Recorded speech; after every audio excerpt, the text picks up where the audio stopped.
In this video, I'll be going over common mistakes when playing Asuka in ranked. After watching this video, you'll be able to easily identify when you're making some fundamental mistakes and increase your win rate. The first common mistake I see is using strings that end in a low or using very predictable strings.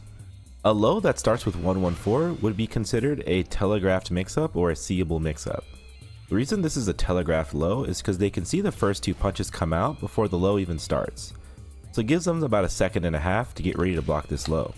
What commonly happens is people at Tekken King and under have been getting away with strings like this. This is because your opponents are able to identify seeable sequences and adapt and punish. And now you have this habit that's holding you back. I'll show you a common list of strings that you have to completely avoid if you want to reach higher than Tekken King.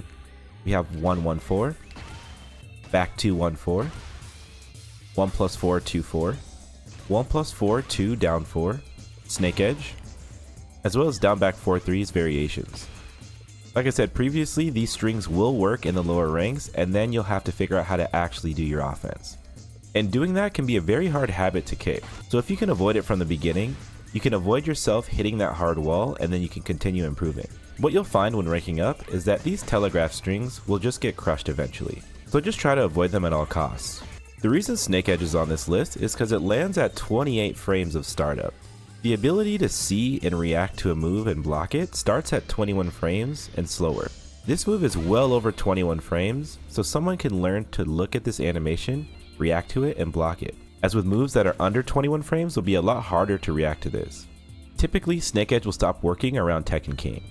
And down back 4-3 is pretty straightforward. If your opponent ducks when they see you do this, you get launched.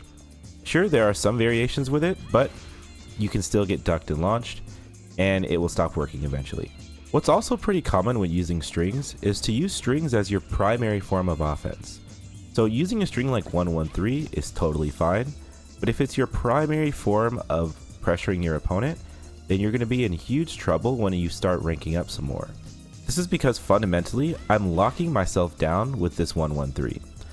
After this move ends, I am -5, which means I can only parry or power crush. So let's simplify this a little bit more.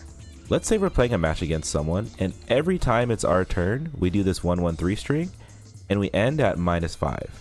So we can't move, we can't press, we can only parry or power crush.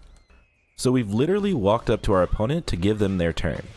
And this can happen over and over, and can be a silent killer to your gameplay if you don't notice it. The way we can fix this is by making jabs our primary form of offense. Jab checks and down forward 1, which is your mid check, will be way more consistent. It'll allow you to move between your attacks and create counter hit opportunities. So now let's use jab and try to move around. And as you can see, we can easily move around this throw, we can move around her down forward 1, and we can keep our pressure going.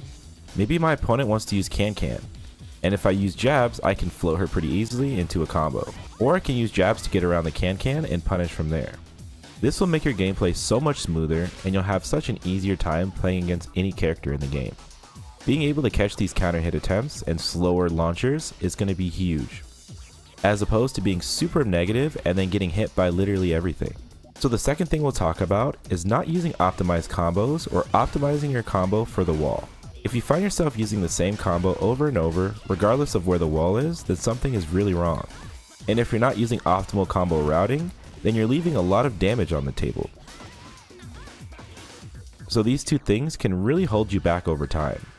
I do have a video on Asuka's optimal combos, you can check it out on my channel. But if you're finding yourself using flowchart combos, really take the time to sit in the lab and learn what the proper technique is.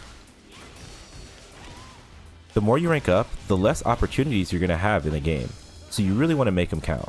So I'll just put these combos in a sequence, and I'll show you what a really optimized combo looks like, and what one that is not optimized at all. So I'll put these combos in a sequence, and I'll show you what a really unoptimized combo looks like, and one that's optimized almost perfectly.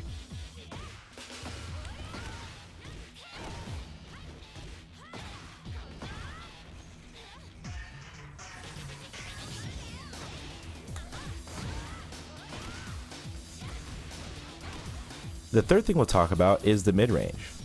So I've noticed the mid-range is very unfocused, especially in the Mighty Ruler to blue ranks. There's a lot of very hasty approaches, and it's not giving you enough time to figure out what you're going against. What I mean by this is if your opponent is constantly pressing buttons, you actually want to wait for your whiff punishment opportunity. But if you're always focused on going in, you'll never give yourself that chance. It really is worth it to sit here for a second and see whether your opponent's mashing or not. And that will tell you whether you want to approach or be patient. The second thing is that the moves here really need to be purposeful. If you're gonna go in, use while running 1+2. If you're not gonna go in, you're gonna backdash and then wait for a forward 2 whiff punish. Take a look at your replays and see what you're doing at this mid-range. If you're always going in and always getting clipped by stuff, it might help to sit back and wait for a whiff punishment opportunity. If the opposite is happening, where your opponent's never pressing anything in a match, use this time to go in and use your offense. Playing in the mid-range should be very intentional around your whiff punishment or taking advantage of someone's patience. And that's all I have for you guys today. If you're struggling with climbing up the ranks or want private coaching, click the link in the description below. And as always, have a great day, guys. I train Tekken players who want real, long-term growth. Subscribe to my trainee, ascendant, or master tier and get one-on-one monthly sessions, sparring, and pro level guidance. Start training smarter and click the link in the description below for more info.